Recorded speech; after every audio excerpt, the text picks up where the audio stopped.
I'm sure many of you have, and if you haven't, definitely head up there. That beautiful piece of the Boot of Italy is one of her original pieces, and we also have a gorgeous, colorful piece as you come in the side door to kind of brighten up that entire hallway. And it absolutely carries its own weight in that wall because it's just so beautiful and so original, and we love it. So thank you very much to Lisa for her wonderful contributions to the CCI. But today Lisa is going to be talking a little bit about Italian culture and lifestyle, her experiences and some of her work, and I think it's going to be an absolutely spectacular lecture, so I'm looking forward to it myself. But without further ado, I'd like to bring up Frusciante-Evola. Thank you everybody for coming. I am so honored. I would like to first thank John Del Vecchio and Lindsay Lorenweiser for believing in me and for allowing me to do this today. I see so many faces and friends, family, and I want to thank you all for being here and for believing in me. I would really like to dedicate this today, obviously, to the Italian Cultural Arts Center here in Buffalo. But I would also like to dedicate it to my parents, my beautiful Italian parents that are sitting here, Vittorio and Lucia, to my son Matteo, and my husband Philip, Filippo. And more than anything, I would like to dedicate this to my Nonna in heaven, Nonna Yolanda. There's a beautiful photo of her here. Here she is. She is my inspiration for all of this, for my rebirth.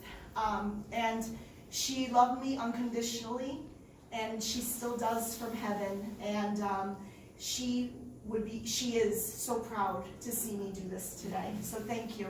Thank you. I'd like to start off with showing you a video. It was so hard to pick a video that can tell you how I feel about Italy and cover such a vast space from the north to the south.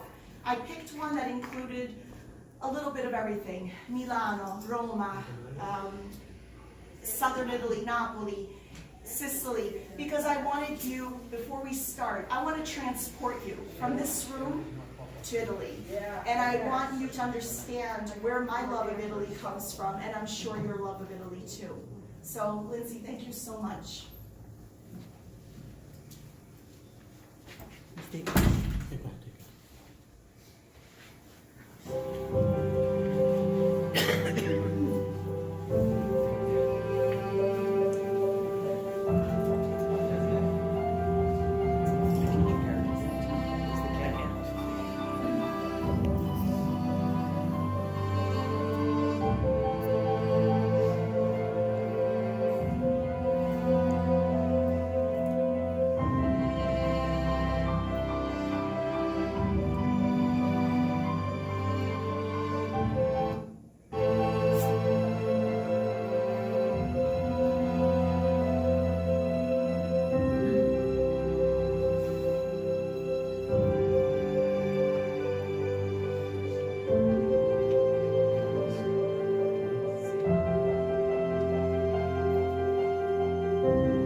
that is what I feel when I think of Italy.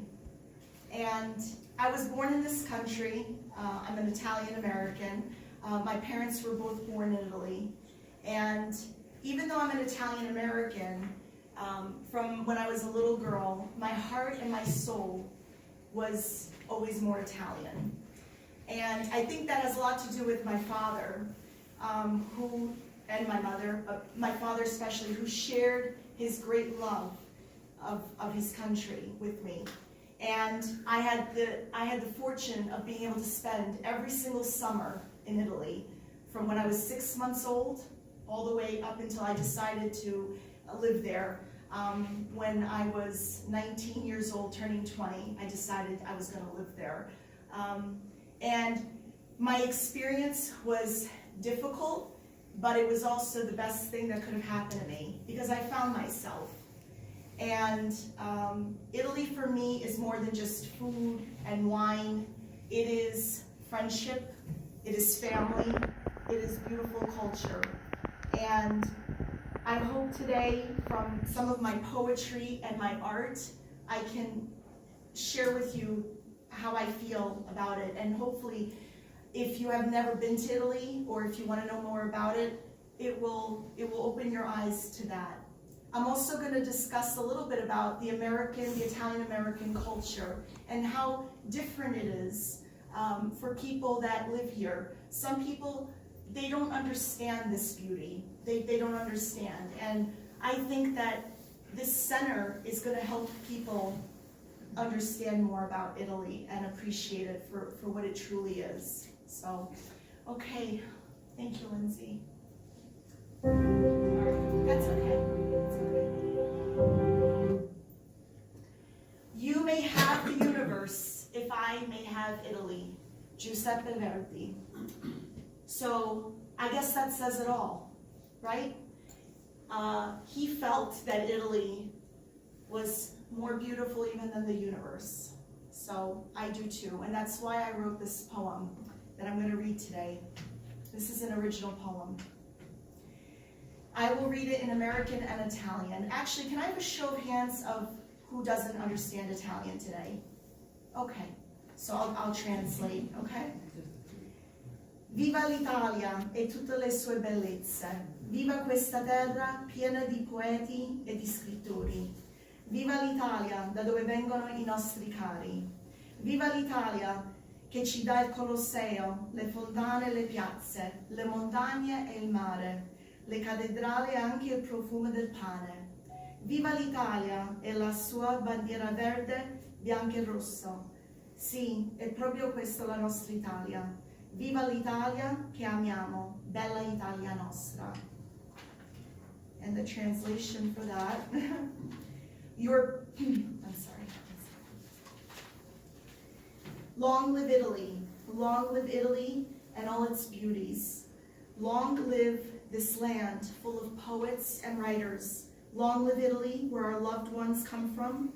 Long live Italy, which gives us the Colosseum, the fountains and the squares, the mountains and the seas, the cathedrals, and even the scent of bread. Long live Italy and its green, white, and red flag. Yes, that is our Italy. Long live the Italy we love, our beautiful Italy.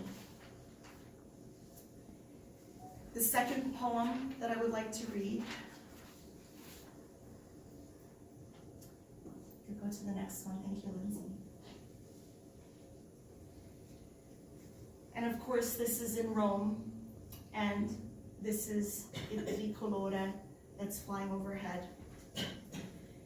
This one is called Bellissima Italia Nostra. I tuoi bellissimi colori, verde, bianco e rosso, ci fanno cantare, ci fanno sognare il cuore. Sei bella Italia, dal nord al sud, dalle colline che toccano il cielo, al mare blu che brilla come un diamante. Non mi stanco mai di ammirare questa bandiera, bella Italia nostra, sei speranza e sei poesia, sei splendore e sei vittoria, sei arte e sei storia, sei musica e sei cucina, sei tutto questo e molto di più, bella Italia nostra. And the translation for that poem. Your beautiful green, white, and red colors make us sing and dream with all our hearts. You are beautiful, Italy, from the north to the south, from the hills that touch the sky to the deep blue sea that shines like a diamond. I will never tire admiring this flag. Our beautiful Italy, you are hope and you are poetry. You are splendor and you are victory. You are art and you are history. You are music and you are food. You are all this and so much more, our beautiful Italy. We're going to go to the next slide. Okay, this is an original photo of mine. This is a church in my father's town, Vietri sul Mare in Salerno. It is about 45 minutes, an hour from Naples. And the church is called San Giovanni. This photo is a very special photo for me. I took this photo when I went back to Italy in 2018.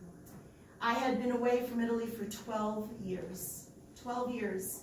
It was the longest I had ever been away from Italy.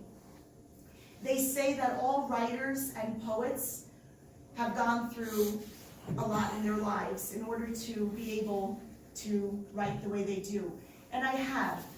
I am a cancer survivor, and I have been through heartache and also beautiful moments.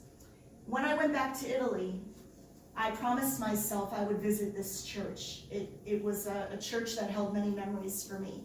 And I wanted to go back, and I wanted to walk in the newer version of myself. I had lost myself for many, many years due to illness and some heartache. And I had put on over 70 pounds. And I didn't recognize myself in the mirror anymore. So that year, I decided I had had enough. I decided I was ready to find myself again and to be the best version that I could be. So I lost weight, and luckily my generous father was able to help me and pay for my ticket. And I went to Italy by myself for 3 weeks. And I went to find friends and family that were waiting for me and were very happy to see me. On this particular day, I decided to wait when everybody was sleeping, so after pranzo. And I walked the alleyways to get to this church. And I'd like to point out to you the cobblestone here. There's something about the cobblestone in Italy. When you walk on it, it's different than walking here. It represents hundreds and hundreds of years of history, of beauty, and so many things. And that's how I feel when I